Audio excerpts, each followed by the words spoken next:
হোঁচট খাইতেই পারে মানুষ, চলতে গিয়ে মানুষ পিছলা খায়, তাই বলে কি পিছলা খাইয়া আর সোজা হইয়া দাঁড়ায় না, না ফিরেই থাকে?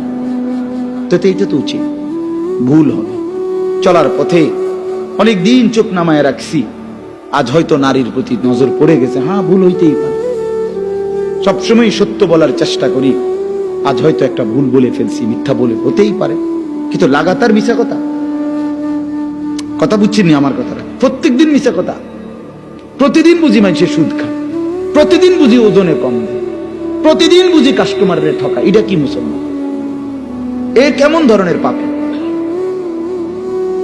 30 বছর বুঝি প্রত্যেক দিন টেলিভিশন চলবে আপনার ঘরে, প্রতিদিন আপনার ঘরে নিয়ম মাফিক নাচ গান নর্তকের ছবি চলবে। আপনাদের আখিরাত নাই? আপনার বিবি বাচ্চার আখিরাত নাই? তো এরা মরলে কোথায় যাবে? এদের পরিণতি কি হবে? আর আমি বাবা হিসাবে, অভিভাবক হিসাবে কি দায়িত্ব পালন